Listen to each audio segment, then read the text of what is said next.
it's a social club. I think everybody's looking for connection. Women, it's Barcelona Women's Network is more than 30 nationalities right now. Wow. So yeah, I think we gathered together, or they came to Barcelona Women's Network to connect with other women's internationally, because they want one goal, to have one community. Hello everyone, welcome to another Melting Pot episode, and again this is like in person in Barcelona. I'm talking to a lovely lady today. Her name is Lyn Lozano Galicia. I got that right. Thank you. Thank you so much for joining me today, Lyn, in this little studio. And we've kind of created and made it a little more special and a little more welcoming to this conversation. So thank you so much for doing this. Thank you, Payal, for this opportunity to be interviewed by Melting Pots. I'm very excited. Super. So let's just dive into it. Lyn, you basically grew up on an island in the Philippines. So you had that kind of a life growing up. Very island community life, right? So what is it that encouraged you to uproot yourself from there and come to Spain and to Barcelona? So during my childhood, I grew up like in a city and also in an island. Okay. From birth, I grew up in Manila until I was 9. Yes.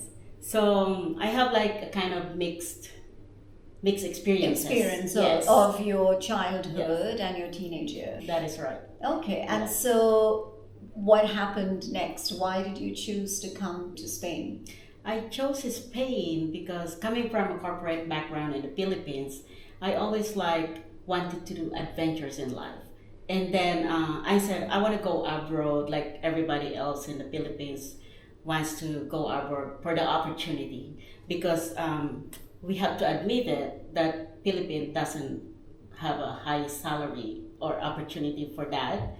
So I said, okay, all of my friends from the corporate world that I work with, they went to Singapore, they went to Canada, they went to United States, they went all over the world, Italy, Ireland. So I said, okay, I was in Singapore taking up my nursing course because at first I wanted to go to Canada because there's so many nurses that was in demand like 20 years ago. But then it took ages until my visa is gonna be approved. So one of my friends was in Barcelona. She said, why don't you just come up to Barcelona and try it? And then I came out of curiosity, and then I liked it here. And then 16 years and you're still here. I am, yes, doing adventures in life. Yeah, and I love it. So at what point in these 16 years did Barcelona, it stopped being a temporary home? Because we all know that Barcelona is very transient, right? There's a lot of people who come and they stay for a few years and leave. But having said that, there are a lot who come and then don't leave, right? Mm-hmm. So for you, at what point in these 16 years did you say, okay, this is not temporary anymore, this is going to be my permanent home? Right. So I decided, Barcelona has given me so much opportunity. It welcomed me of who I am. And then I said 5 years ago, but even before I put up my business, I said Barcelona is my home and I wanna be here for so many reasons. I love the weather, I love exploring Europe based in Barcelona. Yeah, and I said this is my home, and I just connected with the community so well, especially with the expat community. Okay, and so is that what encouraged you then to set up your business, which is BCN Ideal Services? So is that really, the fact that you were so connected with the expat community, is that what encouraged you to set up the business? And what is this business that you eventually chose to set up and So start? I set up my business called BCN Ideal Services. So this is for support for the expat community. I provide cleaning services, nannies and housekeepers. And after COVID, because I used to be a massage therapist, and during that okay. time, Yeah. during that time, I said my career was like stopped, like Yeah.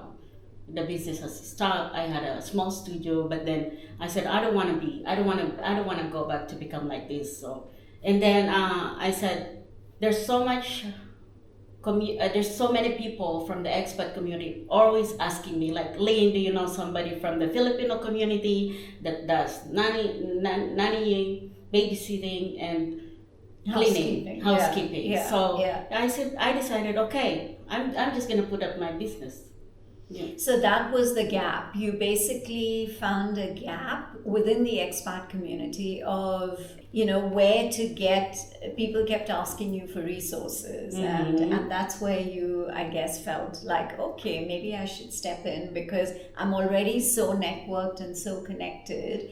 And you're able to fill the gap between the Filipino network and the expat network, That is right? right. Yes. Which is very interesting. I have seen you in action. I can't, for want of a better word. Wherever I have met with you in whatever event it may have been, everyone knows you, you know everyone, right? Which I think is such an interesting community building kind of aspect of your life, which I find really, really interesting. And the way you've not only been able to be a part of the expat community, but you've also been able to integrate with the locals, which I think is a very, very unique trait. And I can understand how this leads you to then become president of the Barcelona Women's Association, or network.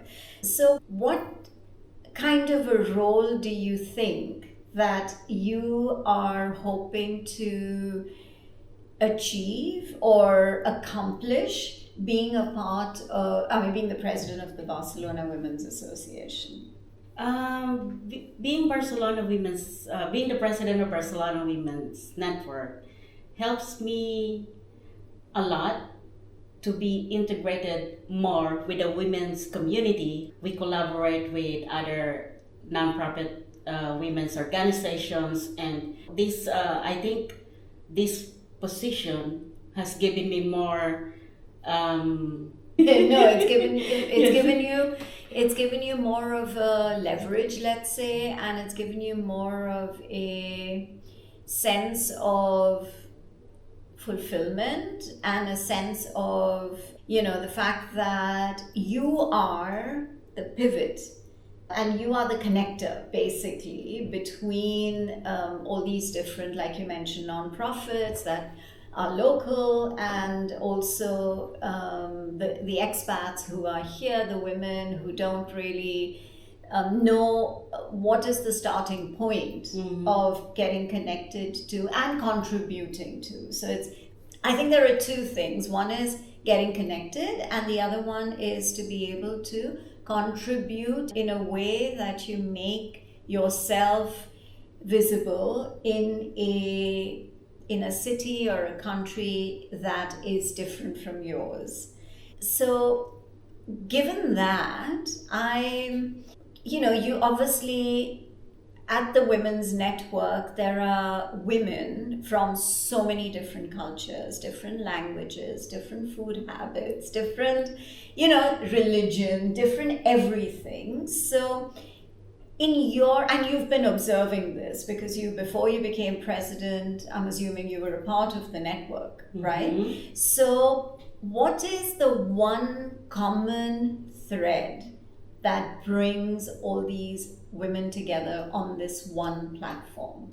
I think it's a social club. I think everybody's looking for connection. Women, it's Barcelona Women's Network is more than 30 nationalities right now. Wow. So yeah, I think we gathered together, or they came to Barcelona Women's Network to connect with other women's internationally, because they want one goal, to have one community that are looking for, like I said, connection. Yeah. And also it's because it's a social club and non-profit, and we raise money for the charity that we support, and a lot of our members are really into that as well.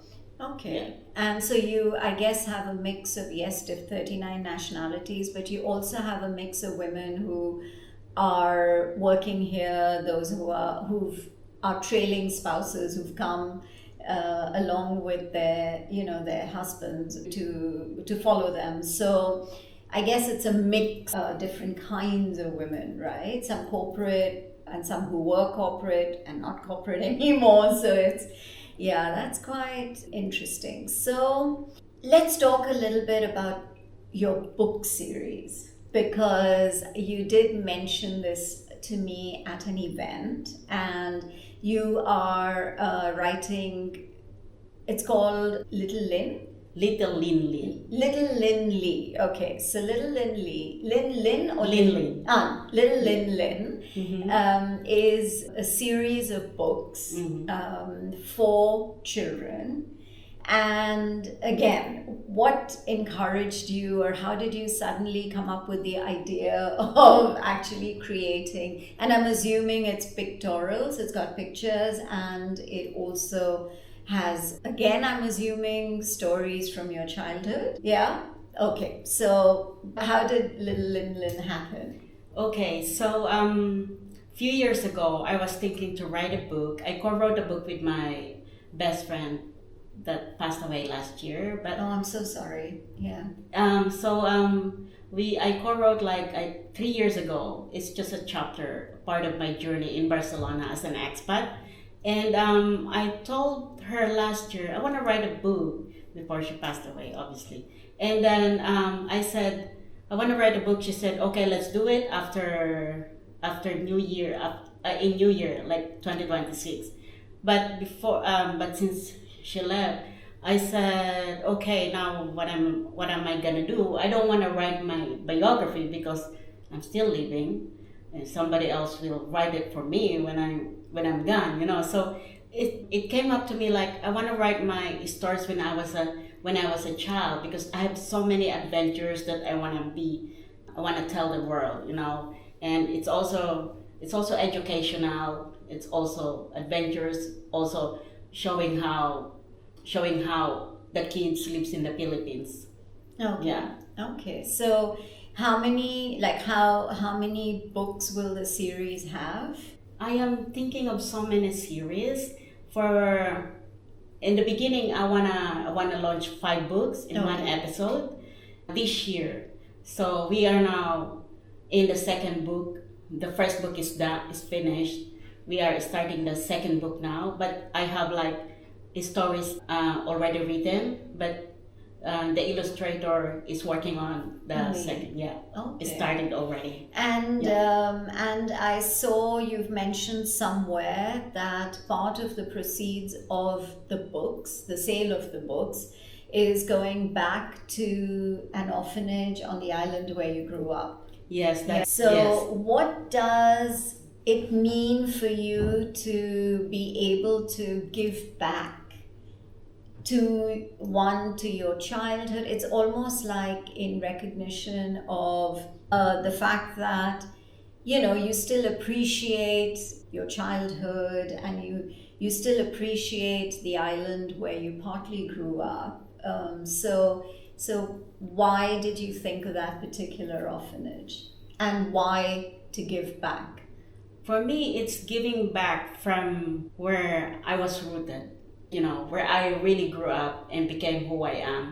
And I don't see myself, why not, to choose them. I mean, there are so many orphanages in the Philippines. Eventually, probably I will do that too. But for the I chosen the orphanage in my island because I just want them to experience having a good experiences in life as well, or give them more opportunities in for the future. And also, in a way, probably show them that it's possible to grow up in two different cultures like you have. And so it probably is, again, like you mentioned, an encouragement for them to know that anything is possible in life. Yes. You know, and like your example through the books is that if I can do it, so can you. So no, I think it's a very, I know once the books are out, I think it's going to be a very satisfying experience for you, and like a sense of fulfillment more than anything else that you do. That is right. This is actually not even my business. I told myself when I'm creating this project right now, like it just gives me so much happiness to also remember my childhood, like have adventure, happy, you know. Yeah. It's like this is my thing. I want to do this. It's my fulfillment. Yeah, and rightly so. And why not? You know, Yeah. I mean, I think you get opportunities in life, and there are two kinds of people. One is like you, and I also fall into the same category of being able to experience and grab those opportunities, because if you don't, then you're missing out on life experiences. You're missing out on being able to assimilate with so many different cultures and have an understanding of, and a mental growth and development of, and knowledge of the fact that there's so many more cultures and kinds of people that live in this world, and to be able to expand your horizons. And you know, the fact that you've done it, and you've done it so well, leads me to my last question to you. After 16 years, do you consider yourself a Filipino or a Barcelona? That is a very good question. I saved the best for the last. Yeah. So to answer that, I'm in between. Okay. Because That's fair. yes, I'm in between. Because why? I cannot forget where I came from. I'm still Filipino, and I am Filipino by blood and by birth. So I am Spanish by passport, but also my great grandfather was Spanish. But still, I chose Barcelona as my base to be here, and Philippines is my home. Is where I came from. It's still my place, and I love being there when I go.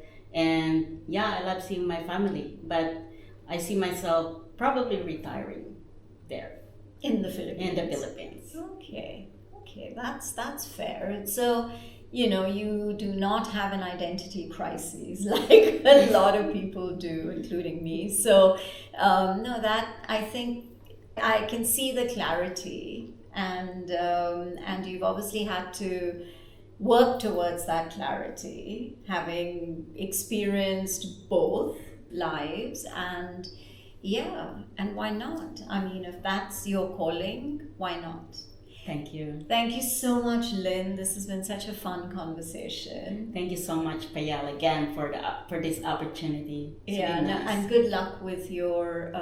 I'm very curious to know more and actually see the books, and I'm sure they're going to be great. Thank you. It's coming out soon, so please stay tuned. It's gonna come out soon. Soon, Yeah. as in 2026? 2026. Amazing. And if people want to reach out to you, like people who are expats and who are making their way to Barcelona and happen to be watching and listening to this interview, are there any coordinates that you want to share so that people can reach out to you? Because you seem more like a one-stop shop.